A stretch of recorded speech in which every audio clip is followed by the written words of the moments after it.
दोस्तों आज पेश है शैतानू। ये और चित्र। योगीराज अपने शयन कक्ष में गहरी नींद सो रहे थे। अचानक कक्ष में छाया अंधकार में प्रकाश परिवर्तन होने लगा और प्रकाश पुंज को देखते ही एक मानव रूप धारण कर लिया। हरिओम हरिओम। उठो योगीराज, जागो। अगर तुम जैसे मानवता के रक्षक की इतनी गहरी नींद सोओगे तो दुनिया की पापियों का बोलबाला हो जाएगा। योगीराज की आंखें खुल गई। मैं कैसे जागा? शायद किसी ने मुझे झिंझोड़ा था। उठकर बैठ गया वह। मैं बत्ती बुझाकर सोया था। फिर यह कक्ष में प्रकाश कैसी? जरूर कोई घुसा है। कौन है? घबराओ मत योगीराज, तुम्हारा गुरु आचार्य त्रिभुज बुधन वन। योगीराज फुर्ती से पलटे। ओह गुरुजी आप!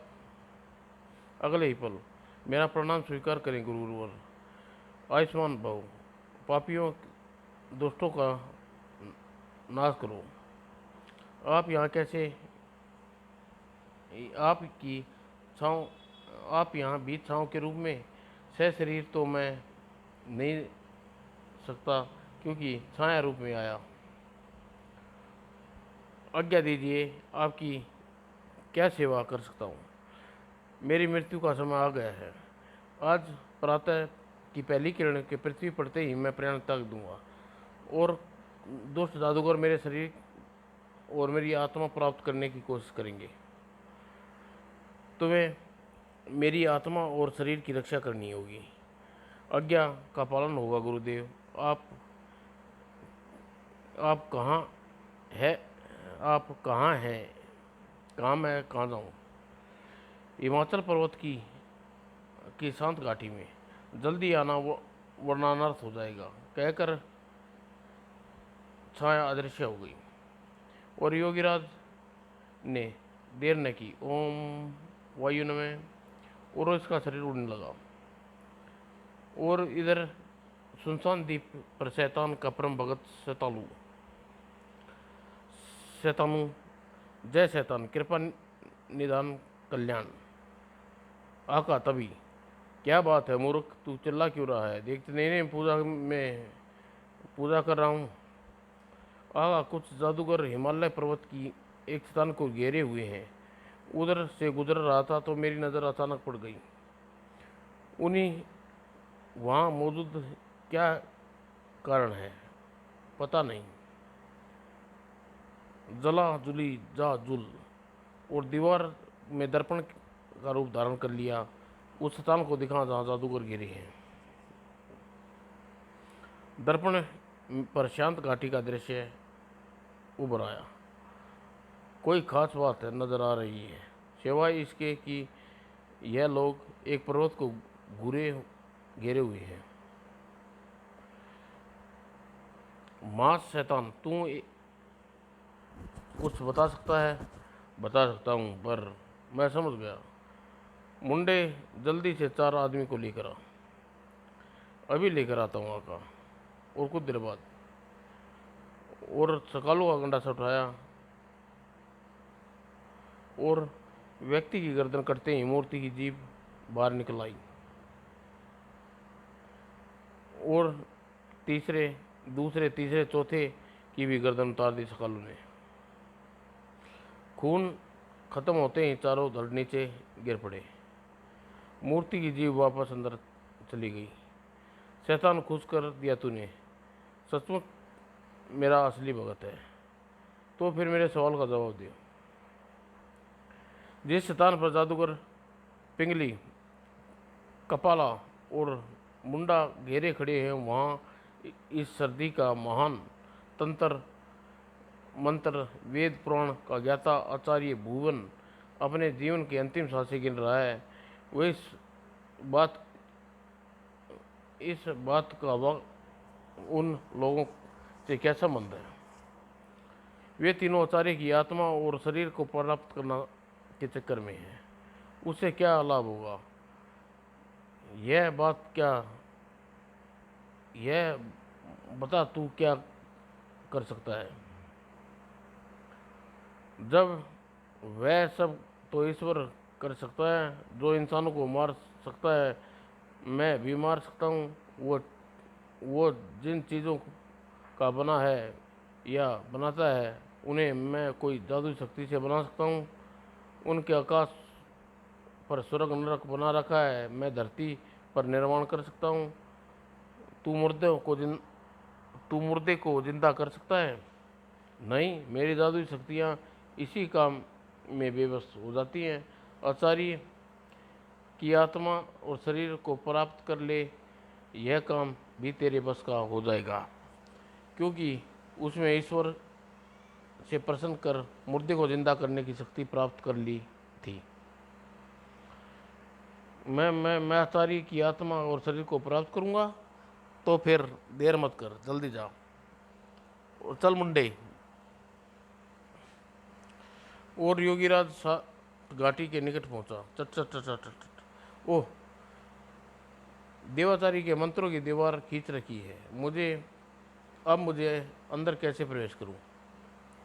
गुरुजी को पुकारना चाहिए। गुरुजी, अपने मंत्रों की दीवार खींच रखी है, मैं आप तक किस तरह पाऊंगा? इस दीवार के कारण तो वह दुष्ट रुके हुए हैं, वरना खैर तुम नीचे आओ, मैं दीवार में दरार उत्पन्न करता हूँ। और योगीराज का शरीर तेजी से नीचे आया। गुरुजी, आपने जिन लोगों की चर्चा कर रहे हैं उनमें से कोई नजर नहीं आ रहा। योगीराज आचार्य त्रिभुवन की आवाज़ सुनाई दी। वह तुम्हें देखकर छुप गई है। और आचार्य त्रिभुवन की बात सही थी, यह कहाँ से टपक पड़ा? इसकी मौजूदगी में आचार्य का शरीर आत्मा प्राप्त करना मुश्किल साबित होगा। इसी आचार्य की छाया इसी को बुलाने गई थी। और तभी शैतानु वहाँ पहुँचा। आका, इसे पहचानते हो? यह योगीराज है ना? ठीक पहचाना तूने। ख़त्म कर दीजिए इसे, वरना आप अपने मकसद में सफल नहीं हो पाएंगे। योगीराज के सामने बड़े ये गया है तो उसकी मौत निश्चित है। पर इस बुद्धि मानी यही कहती है इसे जिंदा छोड़ दिया जाए। वो क्यों? ताकि आचार्य के में चक्कर में चले पिंगली और कपला मुंडा, उनका मुकाबला हो जाए। वह बहुत दूर की सोची आपने। उनमें से जो बचेगा उसे ख़त्म कर देंगे। क्यों, है ना यही बात? बिल्कुल ठीक समझा तुम। योगीराज नीचे पहुंचा और मंत्र की दीवार के सारे आगे बढ़ रहे थे। और योगीराज ने दीवार में द्वार उत्पन्न हुआ। योगीराज, जल्दी से अंदर आ जाओ। अरे, मंत्र दीवार से द्वार उत्पन्न हो गया। योगीराज अंदर चला जा रहा है। मुझे यह मौका नहीं गंवाना चाहिए। और जैसे ही पिंगली अंदर घुसना चाहा, द्वार बंद हो गया। और यह देख दिया एक दुश्मन कितनी आसानी से ख़त्म हो गया। यह भी मालूम हो गया कि दीवार कितनी खतरनाक है। और मंत्र दीवार अंदर, ओह, सीधा अंदर चले आओ योगीराज। और कुछ थोड़ी देर बाद, एक समय हो गया, मेरा अंतिम समय आ गया है। मेरी बात ध्यान से सुनो। मेरे प्राण निकलते ही मंत्र दीवार हट जाएगी और बाहर मौजूद दुष्ट जादूगर मेरे शरीर को और आत्मा को प्राप्त करने के लिए झगड़ पड़ेंगे। तुम्हें दोनों चीज़ों की रक्षा करनी है। अगर एक चीज़ उनके हाथ लग गई तो अनर्थ हो जाएगा। चिंता मत कीजिए, मेरे रहते आपकी आत्मा और शरीर को हाथ नहीं लगा सकेगा। मेरे शरीर का विधिवत पूर्वक अंतिम संस्कार कर देना और आत्मा आकाश की ऊंचाइयों तक पहुंचा देना, ताकि जादूगर की शक्ति न जा सके। जो आज्ञा। मैं शरीर और आत्मा दोनों को एक साथ रक्षा नहीं कर पाऊंगा। मुझे प्रेतराज की मदद लेनी होगी। योगीराज ने मंत्र जाप किया। ओम प्रेतराज, और योगीराज मैं आ गया हूँ, पर मंत्र दीवार के कारण तुम तक नहीं पहुँच पा रहा। दीवार के पास ही रहो और दीवार हटते ही मेरे पास चले आना। और यही वो क्षण था जब सूर्य की पहली किरण सूर्य को स्पर्श किया, और इसी के साथ आचार्य ने प्राण निकल गए और मंत्र दीवार हट गई है। मैं आ रहा हूँ योगीराज। और इसी के साथ योगीराज के प्राण निकल गए। मैं आत्मा के पीछे जा रहा हूँ, तुम आचार्य के शरीर की रक्षा करना। निश्चिंत होकर जाइए। हाँ हाँ, अब दुनिया का सबसे बड़ा जादूगर बनूंगा। और की आत्मा शरीर एक बार हाथ लग जाए फिर सारी दुनिया मेरी मुट्ठी में होगी। तभी उसकी नज़र आचार्य पर पड़ी। बहुत इंतजार किया है इस क्षण का। हाँ हाँ, आ गई वह आत्मा जाल में फंसने। और योगीराज ऐसे किसी हमले के लिए तैयार था। आचार्य की आत्मा उनके बीच से निकल गई और एक पल में कपाल और मुंडा आचार्य चकित रह गए। वो तेजी से आत्मा पर पीछे झपटे। ओह, यह सब क्या चक्कर लगा है। तब पहली बार दोनों एक दूसरे को देखा। और कपाला आचार्य की आत्मा, मेरा हक है, तू रास्ते से हट जा, वरना वरना मैंने भी चूड़ियाँ नहीं पहन रखी। इससे पहले आग की लिपटे कपाला तक पहुंच पाती, मुंह से पानी की धार निकली। अब तू मेरा वार संभाल, और समय नहीं है, वरना देखता तेरे कितनी कितनी जादुई शक्तियां हैं। इस समय आत्मा को पकड़ना है, वो हाथ से निकल रही है। तभी तू इतनी आसानी से नहीं पाएगा। अगले ही पल वे दो मुंडा, यह समय आपस में लड़ने का नहीं। आत्मा दूर होती जा रही है। इस बार जादुई सीमा से निकल गई तो हम हाथ मलते रह जाएंगे। मंजूर, पहले तू ठीक कह रहा है, पहले हम आत्मा को पकड़ते हैं। आत्मा किसकी होगी इसका फैसला बाद में कर लेंगे, ठीक है। और आत्मा को पकड़ने के लिए रास्ते से हटाना ज़रूरी है। ठीक कह रही है तुम। ओह, इन्हें लगता है इन्हें रुका हो गया, समझौता हो गया। और उधर प्रेतराज आचार्य के शरीर की रक्षा कर रहा था। तभी अरे यह क्या हुआ। अगले ही पल, हाँ हाँ हाँ, आत्मा के पीछे गए मैं शरीर ले जाऊंगा, मेरे रहते यह नामुमकिन है। गुं गुंडे मुंडे ने आवाज़ की दिशा में देखा। हाँ हाँ, रोकेगा मुझे,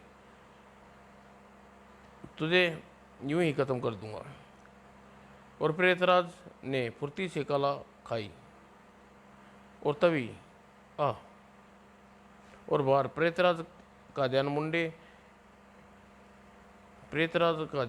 मुंडे की तरफ होगा, इसलिए जल्दी करनी चाहिए। और किरणों के पहाड़ में बीच में दरवाज़ा बनाया। प्रेतराज मुंडे से भिड़ा है, चुपचाप शरीर उठा ले जाऊंगा। हट जा मेरे रास्ते से, वरना अपनी मौत बुलाएगा। बाल बाल बचा। और प्रेतराज ने बाई को हल्की सी आहट हुई और फुर्ती से घूमा। ओह जादूगर शैतानू, तुम। हाँ, आचार्य का शरीर लेने आया हूँ। वह तो तुम नहीं ले जा पाओगे। एक पल में प्रेतराज मुंडे ने गालिब हो गया और उसे खतरनाक साबित हुआ। कैसे नहीं ले जा पाएंगे। ओह, छोड़ दे मुझे, और जल्दी कीजिए, इसे ज़्यादा देर नहीं रोक पाऊंगा। शैतानों ने यह बात महसूस कर ली थी। बस कुछ ही देर पकड़े रहो। रुक जा शैतानों, अगर तू आचार्य के शरीर को ले गया तो मुझसे बुरा कोई नहीं होगा। हाँ हाँ, अब तू मुझे नहीं रोक पाएगा। और प्रेतराज ने पूरी शक्ति समेट कर झटका दिया।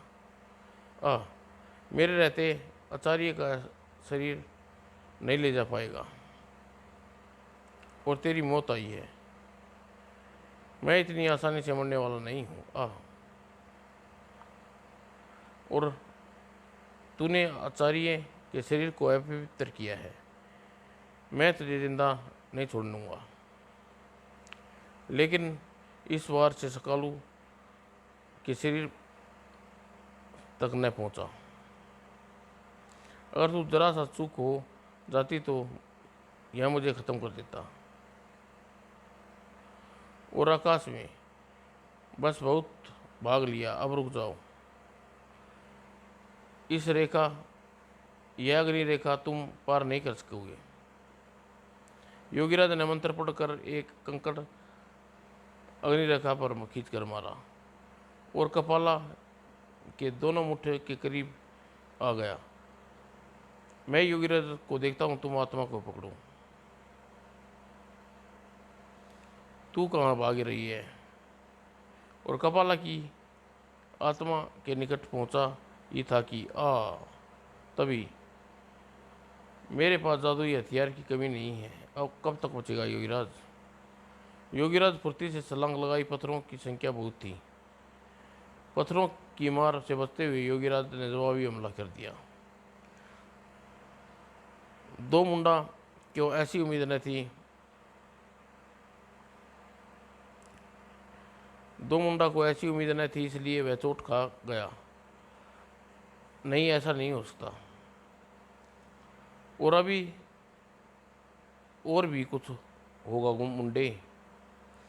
और इससे पहले संभल पाता योगीराज ने उसकी गर्दन दबोच ली। गू गू गू।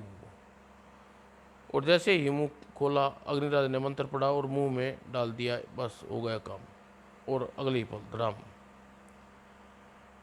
और दो मुंडा को खत्म कर योगीराज का ध्यान कपाला की ओर गया। ओह, तो यह आत्मा के निकट पहुंच गया है, किंतु कुछ कुछ न किया तो यह उसे पकड़ लेगा। वो तुरंत ही अपना पवित्र खंजर निकाला कपाला, और कपाला घबरा कर पलटा और खंजर योगीराज की आत्मा के पीछे रवाना हो गया। और जादूगरी सीमा का अंत निकट आ गया था। ओह, नई मुसीबत कहाँ से आ गई। अगले पल गिद्ध आत्मा को दबोचते और गिद्धराज तो तुमको मार डाल रहा। गिद्धराज यह सबको मार डाले रहा है। अब बताओ क्या किया जाए। और सकालू कुछ समझता। ठीक है ठीक है आका, ऐसा ही करता हूँ। ची ची ची ची। गिद्धों का एक संकेत था और गिद्ध चारों ओर योगीराज पर टूट पड़े। और इस बार बीच से निकलने इस बीच निकल फिर इनसे निपट लूँगा। और अचानक नीचे गिरते का मौका मिल गया और गिद्ध उसके पीछे लपके। और कुछ दूर जाने पर योगीराज पलटा और गिद्ध को खत्म करके योगीराज ऊंचाई की ओर बढ़ गया। अरे, आत्मा कहाँ गई? गिद्धराज भी नजर नहीं आ रहा। गिद्धों में उलझ जाकर गिद्धराज की आत्मा को झपट ले जाने में सफल हो गया है। मुझे तुरंत पृथ्वी पर पहुंचना चाहिए। आचार्य के शरीर का भी अपहरण न कर लिया हो। और कुछ ही देर बाद वही हुआ जिसका मुझे डर था। प्रेतराज को क्या हो गया? कहीं यह भी खत्म ना हो गया हो। और अगर प्रेतराज खत्म हो गया तो मेरी आधी शक्ति रह जाएगी। अभी खत्म नहीं हुआ, जान अभी है इसमें। इस पर जादुई जहर चढ़ा हुआ है। अगर जल्द ही न उतारा तो यह खत्म हो जाएगा। मुझे तुरंत ही जहर उतारने का इंतजाम करना होगा। उसने तुरंत एक नाग मंत्र पढ़ा। जाओ, उस जहर को खींच लो। और नाग जहर खींचने लगा और जहर खींचकर वह अदृश्य हो गया। और कुछ देर बाद होश में आ रहा है। जल्दी उसे पूरा होश आ गया। क्या हुआ? तुम प्रेतराज आचार्य का शरीर कौन लेगा? जादू सकालू। इतना कहकर पूरी बात बता दी। कहाँ रहता है जादू सकालू? काले द्वीप पर। उधर काले द्वीप पर शैतालू आचार्य की आत्मा को उसके शरीर में प्रवेश कराने के लिए जाप कर रहा था। प्रवेश कर अपने शरीर में दोबारा प्रवेश कर आत्मा। नहीं, मैं दोबारा शरीर में ग्रहण नहीं करूँगा। नहीं करोगे तो मैं तुम्हें मानव रक्त से स्नान कराऊंगा। नहीं, ऐसा मत करना। मेरा शरीर प्रवेश करती हूँ, मैं शरीर में प्रवेश करती हूँ, और जल्दी करो। तभी धड़ाम। अरे क्या हुआ? रुक जा शैतान आत्मा, तेरा अंत आ गया सकालू। ओह! आग की लपट ने आत्मा का रास्ता रोका। मैं इतनी आसानी से मरने वाला नहीं हूँ प्रेतराज। लेकिन तभी खचाक, इस बार योगीराज ने पहले आचार्य के शरीर को अंतिम संस्कार किया, फिर आत्मा को जादुई सीमा से पार छोड़ आए। अब कोई खतरा नहीं है। आइए चले। समाप्त दोस्तों।